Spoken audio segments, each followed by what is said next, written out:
The lock wouldn't turn. I stood there on my own porch, key in hand, staring at the brass doorknob like it was something I'd never seen before. My fingers were still cold from the cemetery. Dirt was still under my nails from when I touched Marjorie's coffin one last time. And now this. This key that had opened this door for 42 years suddenly didn't fit anymore. Through the window, I saw him. My son. Damon was inside my house, holding a glass of whiskey, grinning like a man who'd just won the lottery. Not like a man who'd buried his mother 6 hours ago. Clara grabbed my arm. "Dad, what's happening?" Before I could answer, the door swung open. The smell hit me first. Alcohol. Sharp and cheap. Then came that smile. That cold, practiced smile that Damon used when he wanted something or when he'd already taken it. "Dad," he said, leaning against the doorframe.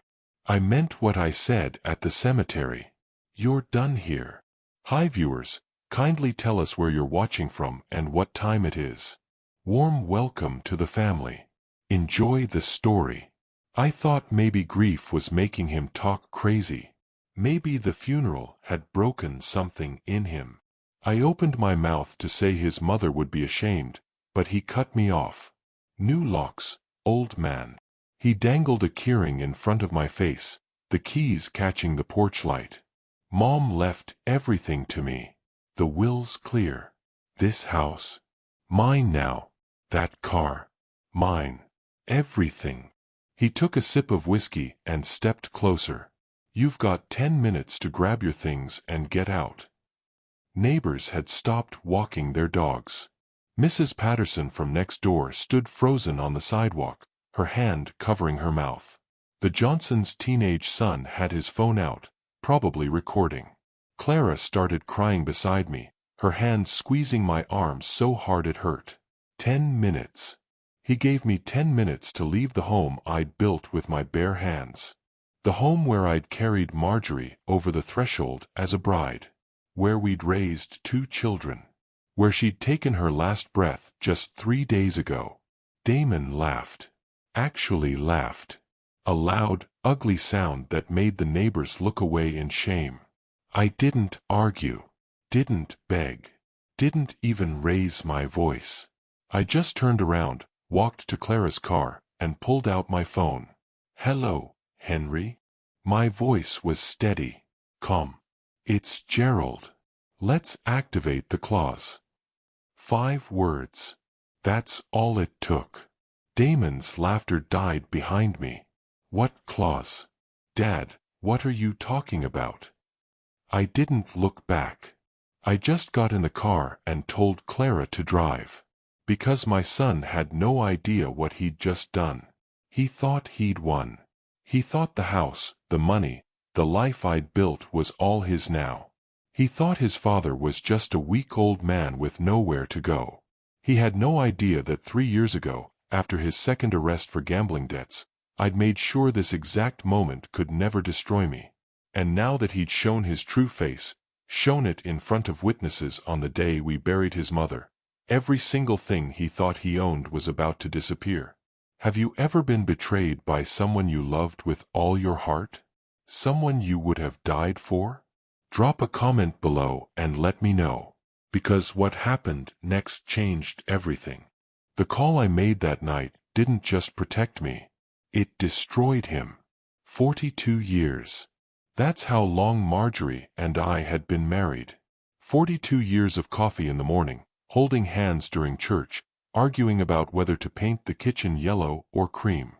42 years of her humming while she cooked, of me fixing the leaky sink she'd asked me to repair for the 100th time. She wasn't fancy. Didn't wear expensive perfume or care about designer clothes. But when she walked into a room, you felt it. Peace. That's what Marjorie brought. Just pure, simple peace. The cancer came fast. Too fast. One day she was complaining about back pain. 6 months later, she was gone. During those 6 months, Clara drove in every single weekend from 2 states away. She'd help her mother to the bathroom, brush her hair, read to her when the pain got too bad for sleeping. Damon. He showed up twice. Once to borrow $500 for some business opportunity that never existed. The second time was 2 days before Marjorie died, and only because Clara called him screaming that if he didn't come say goodbye, she'd never forgive him. He stayed 20 minutes, kissed his mother's forehead, told her he loved her, then asked me if I could spot him another $200 for gas money, while his mother was dying in the next room. Marjorie never saw it, never saw what he really was. Maybe that's what love does. Makes you blind to the ugly truth standing right in front of you. The night before she passed, she squeezed my hand with what little strength she had left. Her voice was barely a whisper. Take care of Damon, Gerald. He's lost. Don't let him lose himself completely. I promised her I would. Promised her with tears running down my face. Promised her because I loved her and because you don't break promises to a dying woman. I wish I'd known that some promises aren't meant to be kept. Now I was sitting in Clara's guest room, staring at the ceiling at 2 in the morning. My daughter was downstairs crying. My son had thrown me out of my own home hours after we buried his mother. And all I could hear was Marjorie's voice asking me to protect him. My phone buzzed. A text from Damon. Don't make this harder than it needs to be. Mom would want you to accept this and move on. I'll pack your stuff and drop it off tomorrow. I deleted it without responding. Then I opened my contacts and pressed Henry's number. He answered on the first ring. Gerald, I've been waiting for your call. Tell me exactly what happens now, I said. Henry was quiet for a moment. Then I heard papers shuffling. The Renshaw Family Trust goes into effect immediately. Because Damon demonstrated hostile behavior within 30 days of Marjorie's death, specifically on the day of her funeral, his inheritance is void. All assets transfer to the alternate beneficiary. Clara. Yes. Clara gets everything. The house, the savings, the life insurance policy. Everything. Damon gets nothing. How long before he knows? I can file the paperwork first thing tomorrow morning. By afternoon, it'll be official. By evening, he'll be the one who needs to leave. I finished. Henry paused again. Gerald, are you absolutely sure? Once we do this, there's no going back. He's your son. I thought about Damon laughing at the funeral. About him changing the locks. About 10 minutes. He stopped being my son the moment he threw me out of my home while his mother's grave was still fresh. Then it's done, Henry said. I'll see you in the morning. I hung up and finally closed my eyes. Tomorrow, Damon would learn that arrogance has a price. And that the father he'd thought was weak and broken had been planning for this exact moment for 3 long years. What would you do if your own child betrayed you like this? Would you fight back or walk away? Let me know in the comments because this story is about to take a turn nobody saw coming. The next morning, my phone rang at sunrise. It was Henry, and he sounded different. Excited. Almost amused. Gerald, you're not going to believe what your son just did. He filed eviction papers against you, Henry said, and I could hear him trying not to laugh. Damon actually went to the courthouse this morning and tried to legally evict you from a house he doesn't own. I sat up in bed. You're serious. Dead serious. He filed at 8 a.m. Told the clerk you were refusing to leave his property and he needed immediate assistance. The clerk asked for the deed. Damon showed her the will. The will that's about to mean nothing, I said. Exactly. I'm already at the courthouse. I'm filing our documents right now. By lunch, this whole thing flips. Gerald, I've been a lawyer for 30 years. I've never seen karma work this fast. I got dressed slowly. My hands were shaking, but not from fear. From something else. something that felt like justice. Clara was in the kitchen making coffee when I came downstairs. Her eyes were red and swollen. She hadn't slept either. "Dad, what did you mean last night? What clause?" I sat down across from her and told her everything. About the trust. About how I'd set it up 3 years ago when Damon got arrested the second time for writing bad checks to cover his gambling debts. About how the trust had one rule: if any beneficiary showed hostility toward me within 30 days of Marjorie's death, they'd lose everything. Clara's mouth fell open. Mom knew. No. I told her we were updating insurance paperwork. She signed without reading it because she trusted me. I looked down at my coffee. I hated lying to her. But I knew. I knew someday Damon would show his true colors, and I wasn't going to let him destroy everything we built. "So the house goes to you. Everything goes to you. Damon gets nothing." Clara started crying again, but this time it was different. "He's going to hate us." "He already does," I said quietly. "He just hid it better before." By noon, Henry called again. "It's done. Paperwork's filed. The judge signed off on everything. I'm sending the notice to the sheriff's office now." "When will they serve him?" "Today. Probably within the hour." "Gerald, do you want to be there when it happens?" I thought about it. Thought about watching my son's face when he realized what he'd lost. Thought about the moment he'd understand that his father wasn't the weak old man he'd assumed. "No," I said finally. "I don't need to see it. Just let me know when it's done." But Clara spoke up. "I want to go." I looked at her, surprised. "I want to see his face," she said, her voice hard. "I want him to know that we know what he did. That Mom barely died and he couldn't even pretend to care." So we drove there. Parked down the street from the house. My house. The house I'd painted and repaired and loved for 4 decades. The house Damon thought was his. At 2:15 p.m., a sheriff's car pulled into the driveway. Neighbors came out of their homes. The same neighbors who'd watched Damon throw me out yesterday. The same ones who'd looked away in shame and disgust. The sheriff knocked on the door. 3 solid knocks that echoed down the quiet street. Damon opened it, still in his bathrobe, drink in hand. He smiled at first. Probably thought the sheriff was there about the eviction papers he'd filed against me. Then the sheriff handed him the envelope. We were too far away to hear the words, but we saw everything. Damon's smile fading. His face going white. His hands starting to shake as he read the notice. The sheriff said something.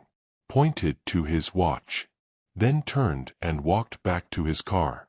Damon stood there in the doorway, paper in his hands, frozen. Then he looked up. Looked right at me, sitting in Clara's car down the street. Our eyes met. And for the first time since his mother died, I saw fear in my son's face. Clara whispered beside me, "Dad, what did the notice say?" I kept staring at Damon. It said he has 10 minutes to get out. Have you ever watched someone get exactly what they deserved? Tell me in the comments how you would handle this situation, because what happened next tore this family apart forever. Damon dropped the paper and ran inside. Through the window, we could see him grabbing things, throwing clothes into bags, knocking over furniture. Panicking. 10 minutes. The same 10 minutes he'd given me. Except this time, there was no coming back from it. And somewhere in the back of my mind, I heard Marjorie's voice one more time, asking me to take care of our son. I tried. God knows I tried. But some people don't want to be saved. They just want to take until there's nothing left. People think I'm cruel. Maybe I am. Maybe a good father would have warned him. Would have pulled him aside years ago and said, "Son, I'm protecting myself from you." Would have given him one more chance to change. But I gave him chances. Dozens of them. The first time Damon stole from me, he was 19. Took my credit card and racked up $4,000 at a casino in Atlantic City. When I confronted him, he cried. Swore it would never happen again. Marjorie begged me to forgive him. So I did. The second time, he was 23. Forged my signature on a loan application. Used my house as collateral without telling me.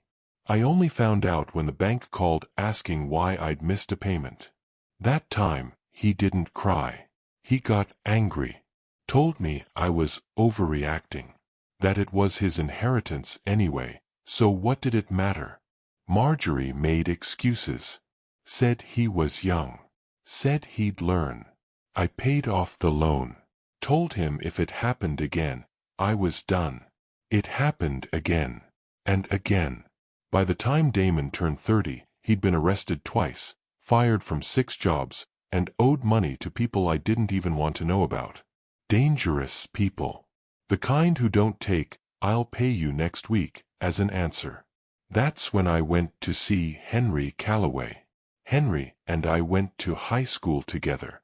He'd become one of the best estate lawyers in the state. We met at a diner, and I told him everything. I need to protect what I've built, I said. Not from strangers. From my own son. Henry didn't judge. Didn't try to talk me out of it. He just nodded and said, "Let me draw something up." 2 weeks later, the Renshaw Family Trust was born. It was simple. Everything I owned went into the trust. When I died, it would go to Clara. When Marjorie died, if Damon showed any hostility or greed within 30 days, Clara would get Marjorie's share too. The beauty of it was that nobody had to know. Not Marjorie. Not Damon. Not even Clara. I brought the papers home and told Marjorie we were updating our life insurance policies. She signed without reading them. She trusted me completely. I hated lying to her. It made me feel sick. But I couldn't risk Damon finding out. Couldn't risk him playing nice just long enough to get his hands on everything. 3 years passed. Damon didn't get better. He got worse. He started showing up only when he needed money. Started avoiding family dinners unless Marjorie specifically begged him to come. When she got sick, he barely visited. Said hospitals made him uncomfortable. Clara saw it. "Dad, he's using her. He's using both of you." I knew. Of course I knew. But what could I do? Cut him off while his mother was dying? Break Marjorie's heart in her final days? So I waited. The night before Marjorie died, I sat beside her bed holding her hand. She was barely conscious, drifting in and out.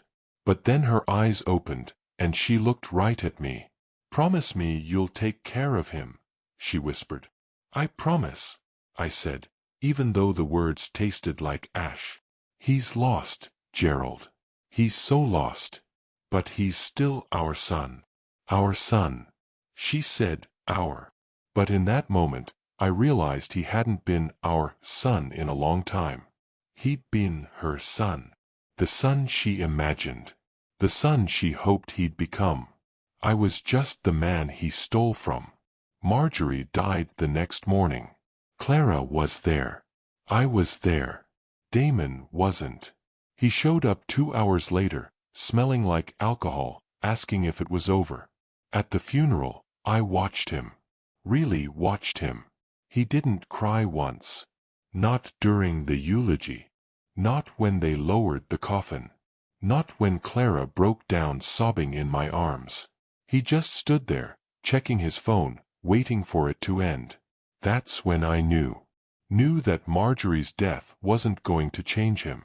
Wasn't going to wake him up or make him realize what he'd lost. He was already planning his next move. And when he cornered me in that parking lot and told me I couldn't stay in the house anymore, when he said things were changing, I felt something inside me go cold and hard. He'd been waiting for this. waiting for his mother to die so he could finally push me out. So when Henry called and asked if I was sure about activating the clause, I didn't hesitate. Do it, I said. Because there's a difference between being a father and being a fool. And I was done being both. Would you protect yourself from your own family if you had to? Or would you let them take everything? Comment below because this decision changed my life in ways I never expected. Now, sitting in Clara's guest room, I thought about that moment. That split-second decision to make the call. Some people would say I was wrong. That family comes first. That you forgive no matter what. But those people never had a son look them in the eye at their wife's funeral and tell them they had 10 minutes to get out. My phone buzzed. Another text from Damon. We need to talk. This is a misunderstanding. Call me. I turned off my phone and went to sleep. Because there was nothing left to say. The call came at 6 a.m. I was already awake, staring at the ceiling, when my phone started ringing. Unknown number. I answered. Mr. Renshaw? This is Deputy Collins with the Sheriff's Office. I'm calling about the eviction notice served yesterday to Damon Renshaw. My chest tightened. Is everything all right? That depends on your definition of all right, sir. Your son refused to vacate the property. He's barricaded himself inside and is claiming the eviction is illegal. We need you to come down to the house to clarify ownership. I got dressed in 3 minutes. Clara drove. Neither of us spoke the whole way there. When we arrived, there were 2 sheriff's cars in the driveway. Neighbors lined the street. Some had coffee mugs in their hands like they were watching a show. Mrs. Patterson was on her phone, probably calling everyone she knew. Damon was standing on the porch, screaming, "This is my house. My mother left it to me. I have the will right here." He was waving papers in the air, his face red, veins popping in his neck. Deputy Collins saw me and walked over. "Mr. Renshaw, I need you to confirm for me that you are the trustee of the Renshaw Family Trust and that this property is held within that trust." "I am," I said. "And it is. And according to the trust documents filed with the court yesterday, Damon Renshaw is no longer a beneficiary?" "That's correct." The deputy nodded and turned back toward Damon. "Sir, you need to vacate the property immediately. You don't own this house. You never did." "That's a lie." Damon's voice cracked. "My father's lying. He's doing this because he's angry at me." "Sir, I have the court order right here. The trust is legal. The transfer is legal. You have no claim to this property." Damon looked at me then. Really looked at me. And I saw it. The exact moment he understood. "You planned this," he said quietly. "You've been planning this for years." I didn't answer. "You used Mom's death to steal everything from me." "I didn't steal anything," I said, my voice steady. "I protected what I built from someone who only wanted to destroy it." "I'm your son. Then act like it." The words hung in the air. Neighbors stopped whispering. Even the deputies went quiet. Damon's face twisted.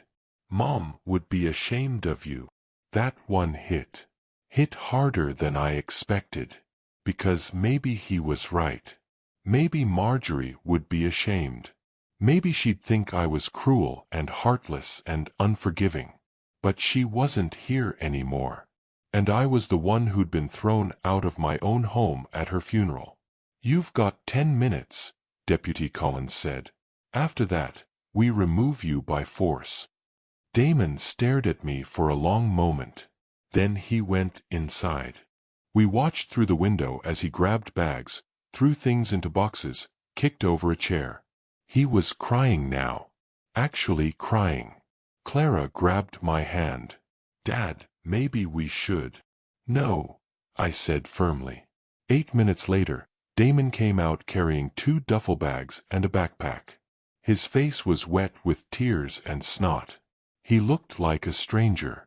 He stopped in front of me. "I'll never forgive you for this." "I don't need your forgiveness," I said. "I just need you to leave." He walked to his truck, threw his bags in the back, and started the engine. Before he drove away, he rolled down the window. "You're alone now, old man. Mom's dead, and now you've got nobody. Hope it was worth it." Then he was gone. The neighbors slowly went back inside. The deputies left. Clara and I stood there in the driveway of the house I'd lived in for 42 years. "We should go inside," Clara said softly. But I couldn't move. Couldn't make my feet walk through that door. Because even though I'd won, even though justice had been served, I felt empty. My wife was dead. My son hated me. And I was standing in front of a house that suddenly felt like a tomb. "Dad." Clara's voice brought me back. "I'm okay," I lied. We went inside. The house was a mess. Damon had trashed it on his way out. Broken picture frames. Overturned furniture. Holes punched in walls. Clara started cleaning. I just stood there, looking at the damage, thinking about how fast everything had fallen apart. My phone rang. "Henry." "Gerald, we have a problem." "What now?" "Damon's business loans. The ones he took out using assets from the trust as collateral. His creditors are coming after those assets now that he's been removed as a beneficiary. They're claiming fraud." My stomach dropped. What does that mean? "It means this isn't over. Not by a long shot." Have you ever won a battle only to realize the war was just beginning? Share your thoughts below because what happened next almost destroyed everything. Henry's voice got quieter. "Gerald, these aren't regular creditors. These are the kind of people who don't take no for an answer. And they think you knew about Damon's debts and set this up to avoid paying them." "I didn't know," I said. "I believe you. But we're going to have to prove it. In court." I hung up and looked at Clara, who'd stopped cleaning and was staring at me with fear in her eyes. "What's wrong?" she asked. "Everything," I said. "Everything's wrong." The lawyer's office smelled like old books and expensive coffee. Henry sat across from me with 3 folders spread out on his desk. Each one had Damon's name on it. "These are all the loans your son took out in the last 2 years," Henry said, tapping the folders. 40,000 here. 25,000 there. Another 30,000 from a private lender I've never heard of. All of them used trust assets as collateral. "How is that even possible?" Clara asked. She'd insisted on coming with me. "Dad didn't sign anything. Damon forged the documents. Used old trust paperwork and your father's signature from other forms. It's fraud, plain and simple. But here's the problem." Henry leaned back in his chair. "These creditors don't care about fraud. They want their money. And now that Damon's been removed from the trust, they're coming after the trust itself." My head was spinning. So even though I protected everything, they can still take it? They're going to try. We have a court hearing in 2 weeks. We'll argue that the debts are Damon's alone and shouldn't attach to the trust. But Gerald, I have to be honest with you. Some of these creditors are connected. Dangerous people. What kind of dangerous? Henry looked at Clara, then back at me. The kind that don't wait for court decisions. That night, I couldn't sleep. Every sound made me jump. Every car that passed the house made me get up and look out the window. Clara had gone back to her own place, and I was alone in a house that didn't feel like home anymore. At midnight, my phone rang. Unknown number again. I almost didn't answer. "Hello." Heavy breathing. Then a voice I didn't recognize. "Mr. Renshaw." We need to talk about your son's debt. Who is this? Someone who doesn't like being owed money. Damon borrowed 30 grand from us 6 months ago. Said he'd pay us back when his mother died and he got his inheritance. Well, his mother's dead, but we haven't seen a dime. My hand gripped the phone tighter. That's between you and Damon. No, old man. It's between us and whoever's got the money now. And from what we hear, that's you. I don't have your money. My son lied to you. The voice laughed, cold and mean. Then I guess you better find it. You've got 1 week. After that, we start taking things that matter. The line went dead. I sat there in the dark, phone in my hand, feeling something I hadn't felt in years. Fear. Real fear. The next morning, I called Henry before the sun came up. They threatened me, I said. Last night. On the phone. Did they say who they were? No. But they knew about Damon's debt. About the inheritance. About everything. Henry was quiet for a long moment. Gerald, I think you need to consider filing a police report. And tell them what?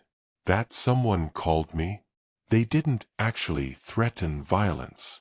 They implied it. That's enough. But I didn't go to the police. Because I knew how this worked. I'd lived in this neighborhood long enough to know that guys like that, they don't care about police reports. They care about money. And they thought I had it. 2 days later, someone slashed my tires. All 4 of them. In broad daylight. Mrs. Patterson saw it happen. 2 men in a black car. They didn't even try to hide. Clara wanted me to move in with her. Dad, this is getting serious. These people aren't playing around. I'm not leaving my house again, I said. I already got thrown out once. I'm not running scared now. But I was scared. Terrified, actually. Because I realized that in trying to protect what I'd built, I'd painted a target on my back. 3 days before the court hearing, I got another call. Different voice this time. Calmer. Professional. Mr. Renshaw, my name is Marcus Webb. I represent several of your son's creditors. I'd like to meet with you to discuss a settlement. I'm not settling anything. Those are Damon's debts. Perhaps. But I think you'll find our offer very reasonable. We're willing to forgive 70% of what's owed if you pay the remainder within 30 days. I did the math in my head. 30% of $95,000. That's still almost $30,000. Small price to pay for peace of mind, don't you think? These other creditors, the ones who called you before, they're not as patient as we are. They're not as civilized. Is that a threat? It's a reality check, Mr. Renshaw. You can fight this in court. You can win, maybe. But by the time you do, how much will it cost you? In money, in safety, in sleep. He was right. I knew he was right. But paying them felt like giving in. Felt like letting Damon win, even after everything. I'll think about it, I said. You do that. But don't think too long. My colleagues are losing patience. When do you stand your ground and when do you walk away? When does protecting your pride cost you more than just letting go? Drop your answer in the comments because I was about to make a choice that would change everything. That night, I sat at the kitchen table with all the papers spread out in front of me. Bank statements. Trust documents. Loan agreements with Damon's forged signature. I had enough money to pay them. Barely. It would wipe out most of my savings. Money I'd planned to leave to Clara. Money Marjorie and I had saved for 40 years. But I'd be safe. The threats would stop. I could sleep again. Or I could fight. Go to court. Expose Damon's fraud. Maybe win. Maybe lose everything. My phone rang. Clara. Dad, I've been thinking. Whatever you decide, I'm with you. If you want to pay them, pay them. If you want to fight, we fight. I don't want you involved in this. I'm already involved. He's my brother. This is my family too. I looked at Marjorie's picture on the wall. Wondered what she'd want me to do. Wondered if she was watching this whole mess unfold and regretting ever asking me to take care of Damon. I'm going to court, I said finally. I'm not paying for his mistakes anymore. Clara was quiet. Then, okay. We go to court. 2 days later, someone broke into my garage. Didn't take anything. Just left a message spray-painted on the wall. Last chance. The courthouse was colder than I remembered. Or maybe I was just shaking. Clara sat beside me, holding my hand so tight I thought she might break my fingers. Henry was at the table in front of us, organizing papers. Across the aisle sat 3 lawyers I'd never seen before. Expensive suits. Expensive briefcases. The kind of lawyers that regular people like me couldn't afford. Damon wasn't there. I'd wondered if he'd show up. Part of me hoped he would. Hoped he'd see what his greed had done. But his chair stayed empty. The judge walked in. Judge Patricia Morrison. Henry had told me she was fair but tough. Didn't tolerate nonsense from either side. Your Honor. The first lawyer stood up. His name was Richard something. My clients are simply trying to recover money that was legally borrowed against assets that were, at the time, legitimately pledged as collateral. Those signatures were forged, Henry countered. My client had no knowledge of these loans. His son committed fraud. Perhaps. But the trust itself was the collateral, not Mr. Renshaw personally. The trust still exists. Our clients have a legal right to collect. Back and forth. Back and forth. Legal terms I didn't understand. Arguments about trust law and creditor rights and fraud statutes. I stopped listening after a while. Just watched the judge's face, trying to read her expression.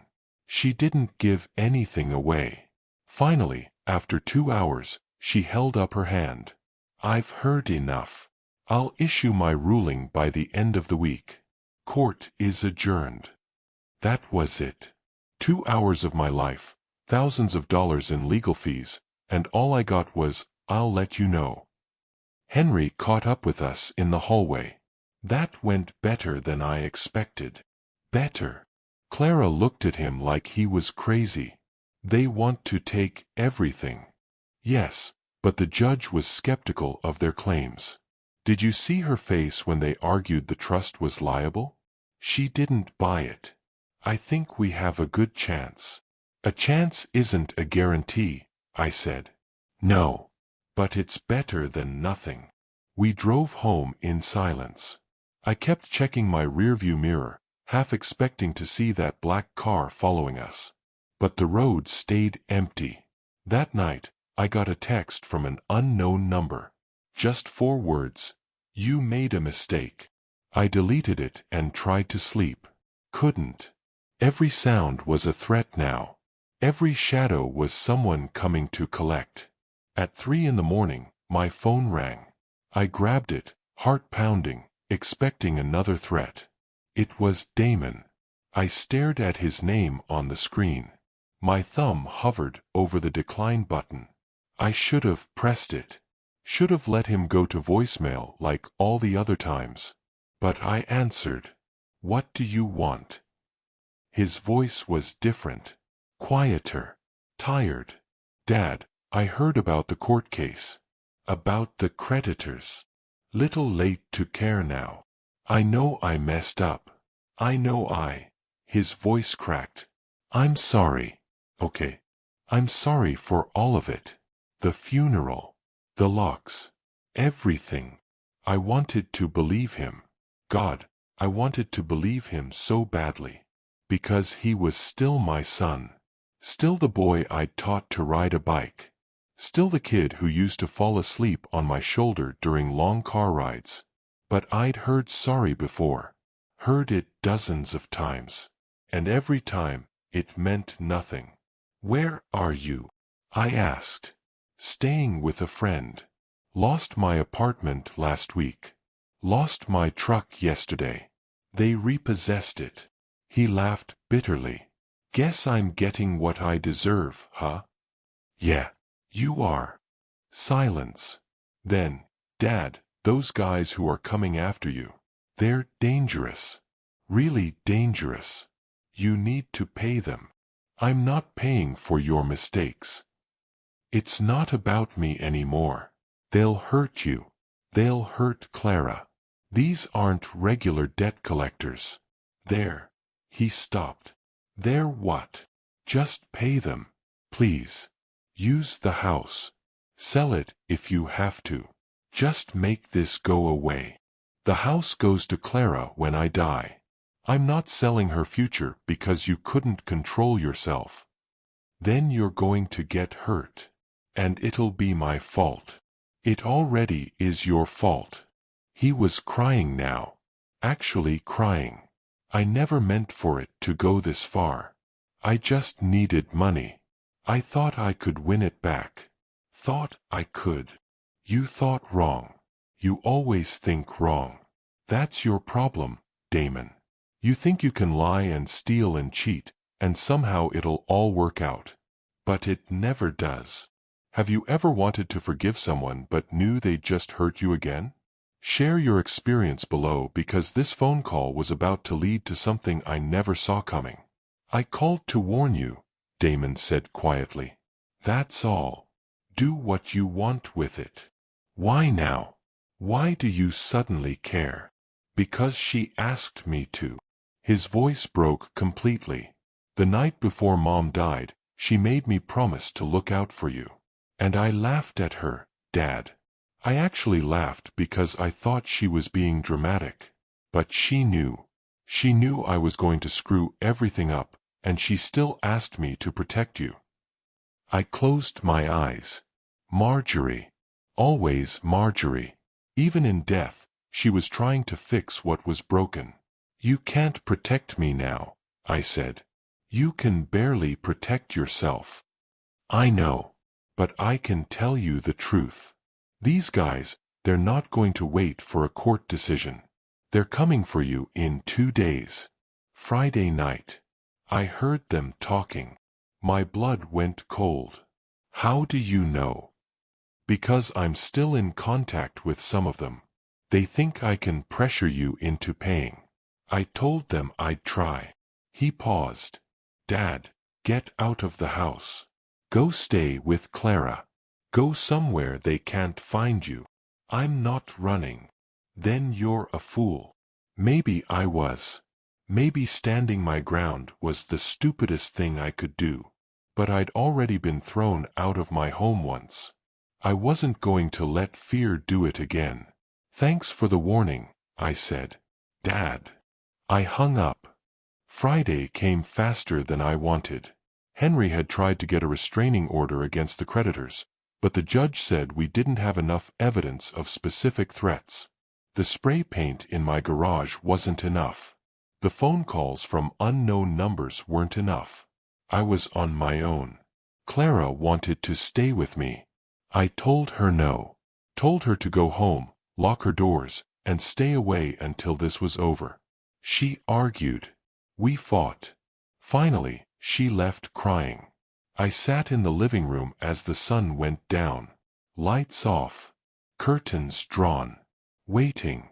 8 o'clock. Nothing. 9 o'clock. A car drove by slowly. Kept going. 10 o'clock. My phone buzzed. Text from Damon. "Are you safe?" I didn't respond. 11 o'clock. Footsteps on the porch. My heart stopped. I stood up, grabbed the baseball bat I'd put by the door. The doorbell rang. I waited. Didn't move. Didn't breathe.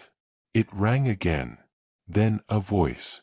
"Mr. Renshaw, It's Deputy Collins. Sheriff's Department. We got a call about a possible break-in at this address. I opened the door. Deputy Collins stood there with another officer. Behind them, in the driveway, was Damon's beat-up truck. And Damon, standing next to it, hands in his pockets. "What's going on?" I asked. "Your son called 911. Said he had reason to believe someone was planning to break into your home tonight. We're here to check it out and keep watch for a few hours if needed." I looked at Damon. He wouldn't meet my eyes. "I don't need," I started to say.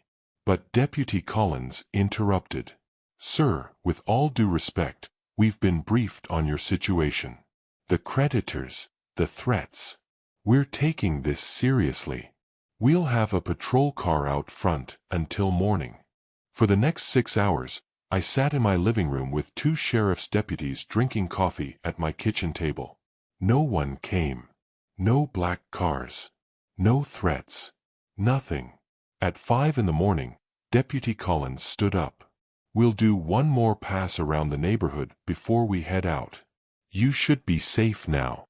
"Thank you," I said. After they left, I walked outside. Damon was still there, sleeping in his truck in my driveway. I knocked on the window. He jerked awake, eyes wide with fear. Then he saw me and relaxed a little. "You called the police," I said. "Yeah." "Why?" He looked away. "Because I promised Mom." We stood there in the cold dawn, father and son, with 42 years of history between us. 42 years of love and disappointment and betrayal, and, somewhere buried deep, something that still looked like family. "You can come inside," I said quietly. "Just for breakfast." He looked surprised. "Really? Don't make me change my mind." We went inside. I made eggs and toast while Damon sat at the table, quiet. When I set the plate in front of him, he started crying. "I'm so sorry, Dad. For everything. I know sorry doesn't fix it. I know I don't deserve forgiveness. But I'm sorry anyway." I sat down across from him. "You threw me out at your mother's funeral. I know. You changed the locks. Told me I had 10 minutes. Made me feel like nothing. I know." He was sobbing now. "I was drunk. I was angry. I was stupid. I thought the money would fix everything. Thought if I had the house and the inheritance, I could pay off my debts and start over. But I just made everything worse." "You always make everything worse, Damon. That's what you do." He nodded, tears dripping onto the table. "I'm not asking you to forgive me. I'm not asking for money or a place to stay. I just want you to know that I'm sorry. And that I'll spend the rest of my life trying to be better." Words. Just words. I'd heard them all before. But then I remembered something Marjorie used to say: people don't change all at once. They change in moments. In choices. Sometimes you have to give them space to make the right choice. Was this Damon's moment? Was calling the police, staying up all night to protect me, was that his right choice? Or was it just another lie to manipulate me? Can you ever really trust someone who's betrayed you over and over? Let me know in the comments, because what I decided next shocked even me. "Eat your breakfast," I said. "Then you're leaving." His face fell. "But," I continued, "Henry's office needs someone to file paperwork. Minimum wage. Boring work. If you show up on time every day for 3 months straight, I'll consider talking to you again." Damon looked up, hope flickering in his eyes. "You're serious. Dead serious. One screw-up, one lie, one missed day, and you're done. Not just with the job. With me. Forever." He nodded frantically. "Okay. Yes. I'll do it. I swear." "Don't swear to me. Swear to yourself. Swear to your mother's memory." We finished breakfast in silence. When he left, I watched his truck disappear down the street and wondered if I'd just made the biggest mistake of my life. The next day, Henry called. The judge had issued her ruling. The creditor's claims were denied. The trust was protected. Damon's debts were his alone. We'd won. But it didn't feel like winning. It felt like surviving. 2 weeks later, Henry called again. "Gerald, you're not going to believe this. Damon showed up at my office at 7:30 this morning. An hour before we even open. And he's been here every day since you sent him. On time. Sober. Actually doing the work. Maybe people could change. Maybe Marjorie had been right all along. Maybe there was still hope for the son who'd thrown his father out at his mother's funeral. Or maybe I was just a fool who wanted to believe in second chances. Time would tell. 3 months passed. Damon showed up to work every single day. Not once did Henry call to say he'd missed a shift or shown up drunk or caused problems. Not once. I didn't visit him. Didn't call. Didn't check in. I wanted to see if he could do this on his own, without me watching over his shoulder. Clara was skeptical. "Dad, he's just playing you again. Once he thinks you've forgiven him, he'll go right back to his old ways." Maybe. Probably. But something Marjorie said years ago kept echoing in my head. If you never give people room to grow, they never will. The house felt different now. Quieter. Emptier. Sometimes I'd walk past Damon's old bedroom and remember him as a kid. Before the gambling. Before the lies. Back when he'd run to me crying over a scraped knee and actually believed I could fix anything. Where did that boy go? When did he become the man who could look me in the eye and tell me I had 10 minutes to get out? On a Tuesday morning in late spring, Henry called. "Gerald, Damon asked if he could have your number. He wants to talk to you." I told him I'd check with you first. My chest tightened. What does he want? He didn't say. Just asked if you'd be willing to meet for coffee. I thought about it for 3 days. Went back and forth 100 times. Finally, I called Henry back. "Tell him Saturday. 10 a.m. The diner on 5th Street. Saturday came. I got there early, ordered coffee, sat in a booth by the window. Watched cars pass by. Watched people walk their dogs. Watched the clock. At exactly 10 o'clock, Damon walked through the door. He looked different. Thinner. Older.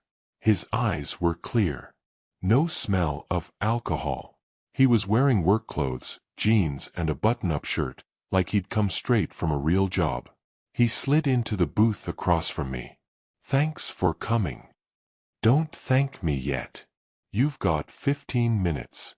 Then I'm leaving." He nodded. "Fair enough." He took a breath. "I wanted to show you something." He pulled out his phone, opened his banking app, and turned the screen toward me. There was money in his account. Not a lot, but more than I'd ever seen Damon save in his entire life. $1,400, he said. From 3 months of work. I haven't gambled once. Haven't borrowed money. Haven't even had a drink. I looked at the screen, then at him. "Why are you showing me this?" "Because I want you to know I'm trying. Really trying. Not because I want something from you. Not because I think you'll give me money or the house back or anything like that. I just want you to see that I'm not that person anymore. People don't change in 3 months, Damon." "You're right. They don't. But they can start. And I'm starting." He put his phone away. "I'm going to AA meetings. Got a sponsor. His name's Rick. He's been sober 15 years. He told me something that hit hard." "What's that?"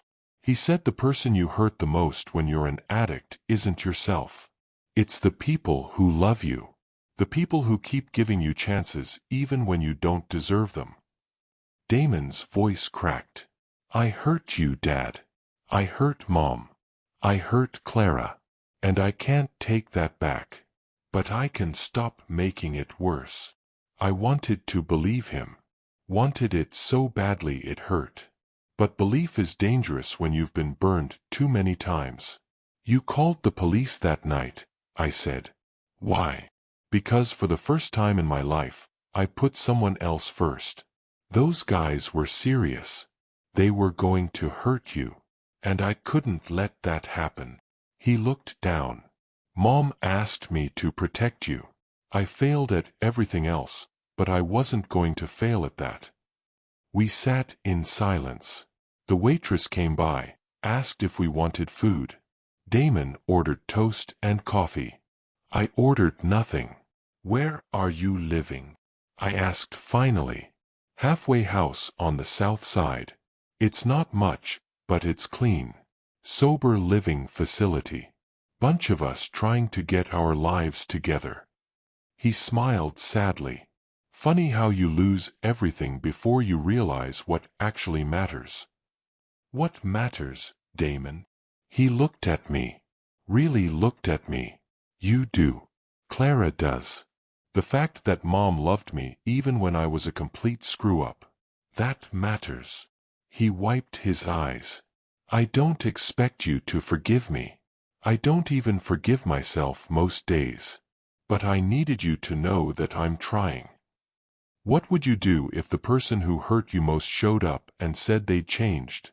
Would you give them another chance or walk away forever? Drop your thoughts in the comments because my answer surprised even me. Your mother left you a letter, I said quietly. Damon froze. What? Henry found it after the funeral. She wrote it for you.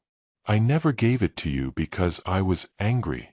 Because I thought you didn't deserve her forgiveness. Do you still have it? I reached into my jacket pocket and pulled out the envelope. It was wrinkled now, worn for me carrying it around for months, debating whether to burn it or deliver it. I slid it across the table. Damon stared at it like it was something sacred. His hands shook as he picked it up. Can I open it now? That's between you and her. He opened the envelope carefully, pulled out the single page, started reading. I watched his face, watched the tears come, watched him mouth the words as he read them. When he finished, he folded the letter carefully and held it against his chest.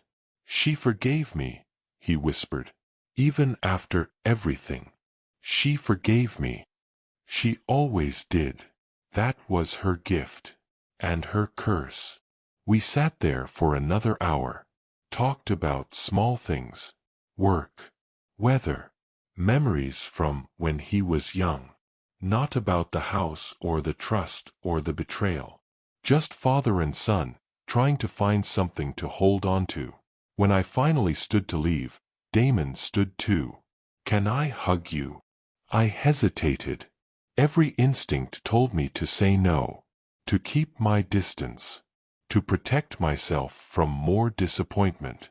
But Marjorie's voice echoed in my head. Don't let him lose himself completely. I opened my arms.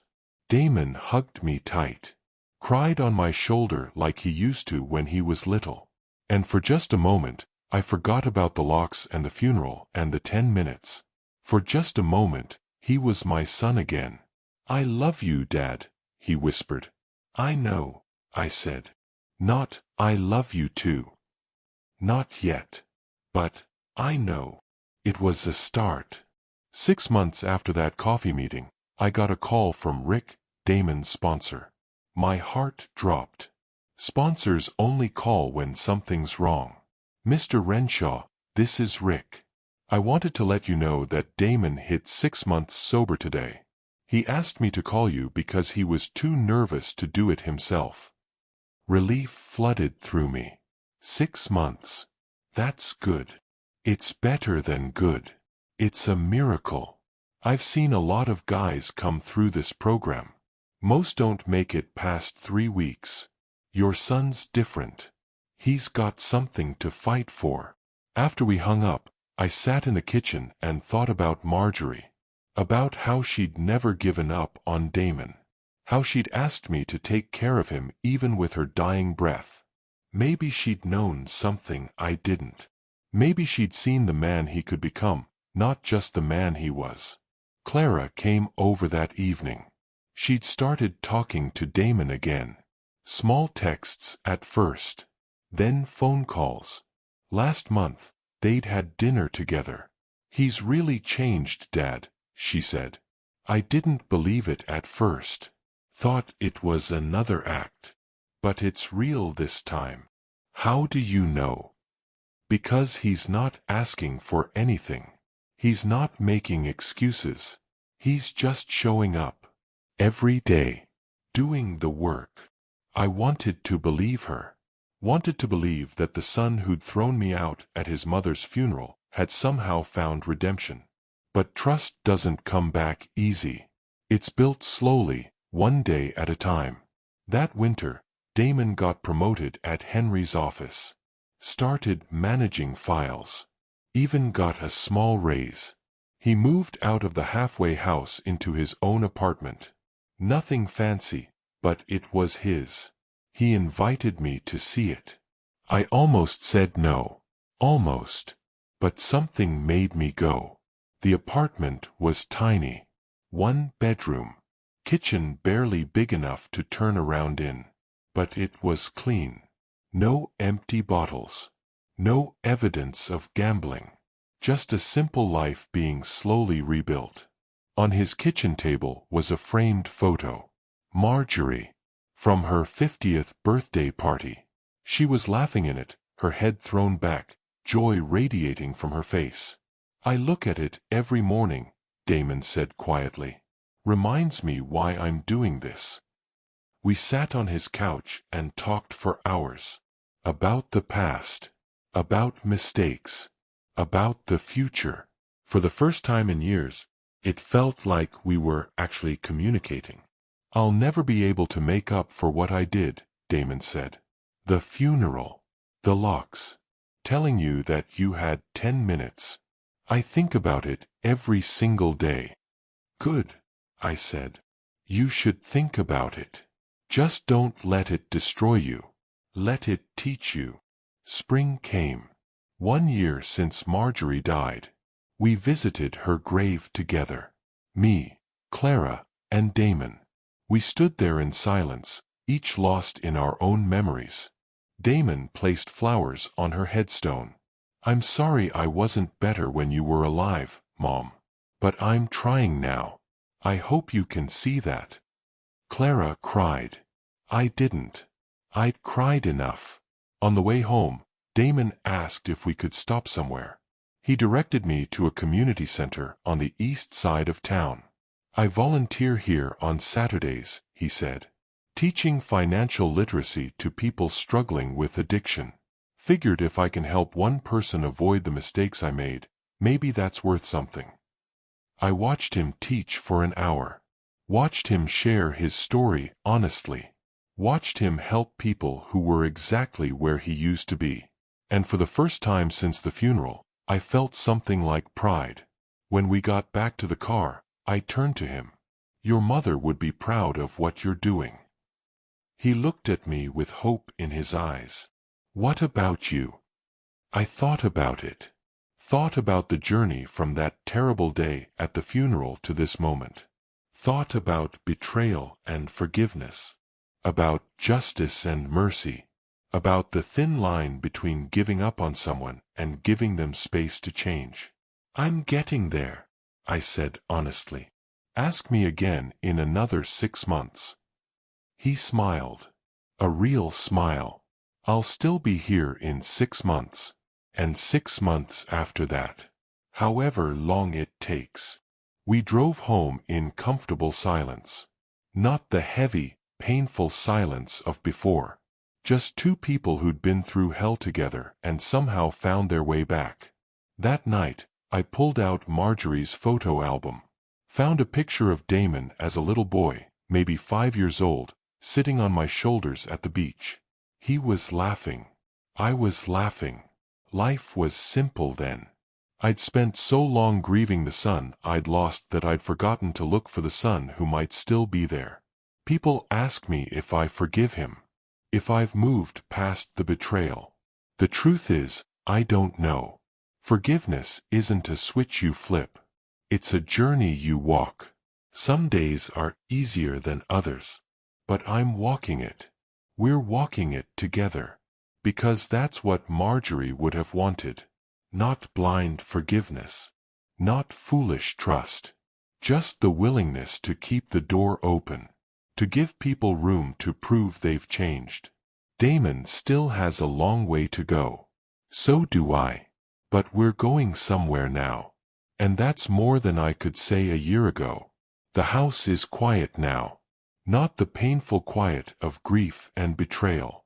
Just the peaceful quiet of a life being slowly rebuilt.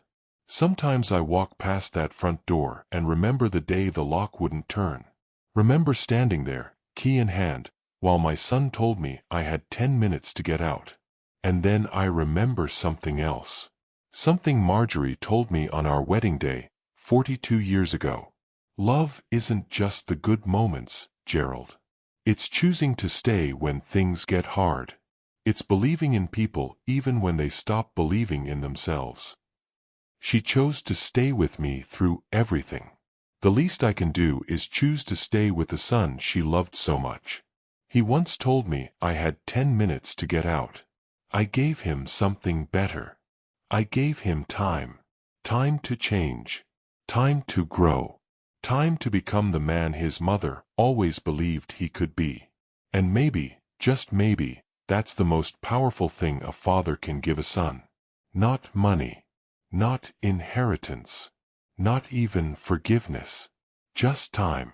If this story touched your heart, hit that subscribe button and turn on notifications so you don't miss more powerful stories like this one. Share your thoughts in the comments below. Tell us about your own journey with forgiveness and family. Your story might inspire someone else who's struggling with the same pain. And if you know someone who needs to hear this message today, share this video with them. Sometimes the most powerful gift we can give someone is showing them they're not alone. Thank you for being part of this family. Until next time, remember that love isn't about perfection. It's about showing up, even when it's hard. See you in the next story.